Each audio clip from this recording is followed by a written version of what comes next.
Assalamualaikum warahmatullahi wabarakatuh. Apa kabar kalian semua? Saya harap kalian semua baik-baik saja. Semoga Allah memberikan rahmat, ampunan, curahan kasih sayangnya kepada kita semua. Dan Allah menjaga orang-orang yang kita kasihi dan orang-orang yang kita sayangi dari segala bentuk bahaya di dunia ini. Amin amin ya rabbal alamin. Jangan lupa like, comment, share, subscribe channel ini. Mari kita sama-sama berdakwah di jalan Allah Subhanahu wa taala dengan cara yang terbaik yang ada untuk teknologi masa kini. Amin ya rabbal alamin. Keajaiban salawat. Kisah Imam Sufyan Ats-Tsauri dan anak tukang riba. Imam Sufyan Ats-Tsauri adalah pemimpin ulama-ulama Islam dan gurunya. Nama lengkapnya adalah Sufyan bin Said bin Masruq bin Rafi bin Abdillah bin Muhabbah bin Abi Abdillah bin Manakat bin Nazar bin Al-Harits bin Salabah bin Amir bin Mulkan bin Sur bin Abdul Manat Ada bin Tabarik bin Ilyas. Imam Sufyan Ats-Tsauri lahir pada tahun 77 Hijriah di Kufah pada masa Khalifah Sulaiman bin Abdul Malik. Imam Sufyan Ats-Tsauri menuturkan, "Aku pergi haji. Manakala tawaf di Ka'bah, aku melihat seorang pemuda yang tak berdoa apapun selain hanya bersalawat kepada Nabi Muhammad SAW. Baik ketika di Ka'bah, di Padang Arafah, di Musdalifah, dan Mina, atau ketika tawaf di Baitullah. Doa hanyalah bersalawat kepada baginda Nabi Muhammad SAW. Saat kesempatan yang datang, aku berkata kepadanya dengan hati-hati, 'Sahabatku, ada doa khusus untuk setiap tempat. Jikalau engkau tidak mengetahuinya, perkenankanlah aku mengajarimu.' Namun dia berkata, 'Aku tahu semuanya. Izinkan aku menceritakan apa yang terjadi padaku agar engkau mengerti tindakanku yang aneh ini. Aku berasal dari Khurasan. Ketika para jamaah haji mulai berangkat meninggalkan daerah kami, ayahku dan aku mengikuti mereka untuk menunaikan kewajiban agama kami, naik turun gunung, lembah, dan gurun. Kami akhirnya memasuki kota Kufah. Di sana, ayahku jatuh sakit dan pada tengah malam dia meninggal dunia. Dan aku mengkafani jenazahnya. Agar tidak menunggu jamaah lain, aku duduk menangis dalam batin dan memasrahkan segala urusan pada Allah Subhanahu wa taala. Sejenak kemudian, aku merasa ingin sekali menatap wajah ayahku yang meninggalkanku seorang diri di daerah asing itu. Akan tetapi, kalau aku membuka kain kafan penutup wajahnya, aku melihat kepala ayahku berubah menjadi kepala keledai. Terhanya oleh pandangan ini, aku tak tahu apa yang mesti aku lakukan. Aku tidak dapat menceritakan hal ini pada orang lain. Sewaktu aku duduk merenung, aku seperti tertidur. Lalu pintu tenda kami terbuka, dan tampaklah seseorang yang bercadar. Seraya membuka penutup wajahnya, dia berkata, 'Alangkah tampak sedih wajah engkau. Apakah engkau sedang bersedih?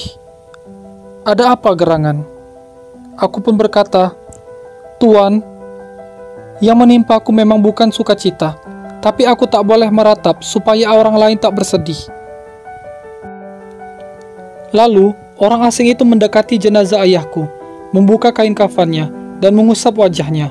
Aku berdiri dan melihat wajah ayahku yang berseri-seri ketimbang wajah tuanya. Wajahnya bersinar seperti bulan purnama. Melihat keajaiban ini, aku mendekati orang itu dan bertanya, 'Siapakah Anda, wahai kekasih kebaikan?' Dia pun menjawab, 'Aku Muhammad Al-Mustafa. Semoga Allah melimpahkan kemuliaan pada kedamaian kepada para rasul pilihannya.' Mendengar perkataan ini, aku pun langsung berlutut di kakinya, menangis dan berkata, 'Masya Allah, ada apa ini? Demi Allah, mohon engkau menjelaskannya ya Rasulullah.' Kemudian, dengan lemah lembut, beliau Rasulullah SAW berkata, 'Ayahmu dulunya tukang riba, baik di dunia ini maupun di akhirat nanti. Wajah tukang riba berubah menjadi wajah keledai. Tetapi di sini Allah yang Maha Agung mengubah kembali lagi wajah ayahmu. ayahmu dulu mempunyai sifat dan kebiasaan yang baik. Apakah itu ya Rasulullah? Pertanyaan dari anak si muda tadi. Rasulullah berkata, setiap malam sebelum tidur, dia melafalkan salawat 100 kali untukku. Saat diberitahu perihal nasib ayahmu, aku segera memohon izin Allah untuk memberikan syafaat karena salawatnya kepadaku. Setelah diizinkan, aku datang dan menyelamatkan ayahmu dengan syafaatku. Sufyan menuturkan, anak muda ini berkata, sejak saat itulah aku bersumpah untuk tidak berdoa selain salawat kepada Rasulullah. Sebab aku tahu hanya salawatlah yang dibutuhkan manusia di dunia dan di akhirat nanti. Dalam sebuah riwayat, Rasulullah SAW telah berkata bahwa malaikat Jibril, Mikail, Israfil, dan Israel alaihi salam telah berkata kepadaku.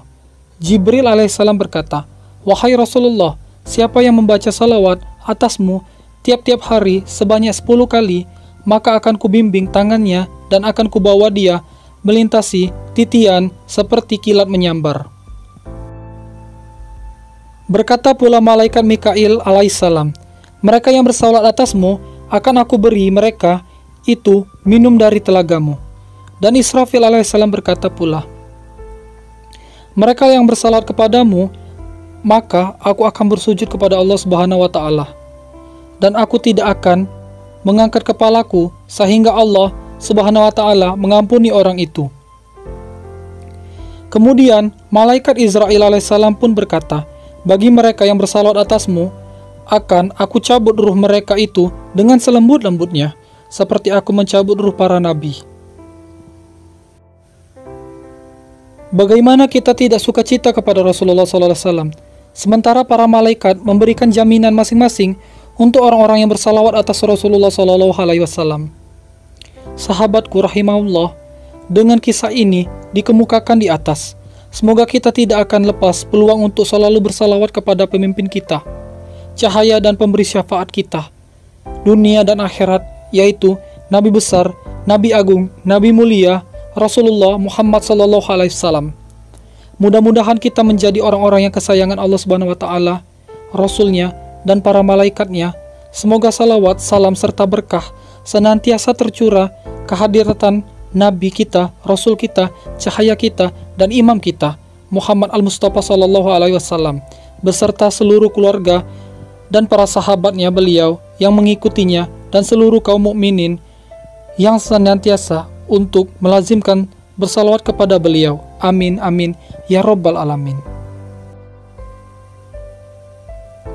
Allahumma salli ala Sayyidina Muhammad wa ala ali Sayyidina Muhammad. Allahumma salli wa sallim wa barik alaihi wa sahbihi wa sallim. Barakallahu fikum, jazakumullah khairan. Amin, ya Rabbal Alamin. Wallahu a'lam bissawab. Taqabbalallahu minkum minna wa minkum, taqabbal ya karim. Billahi taufiq wa hidayah. Wassalamualaikum warahmatullahi wabarakatuh.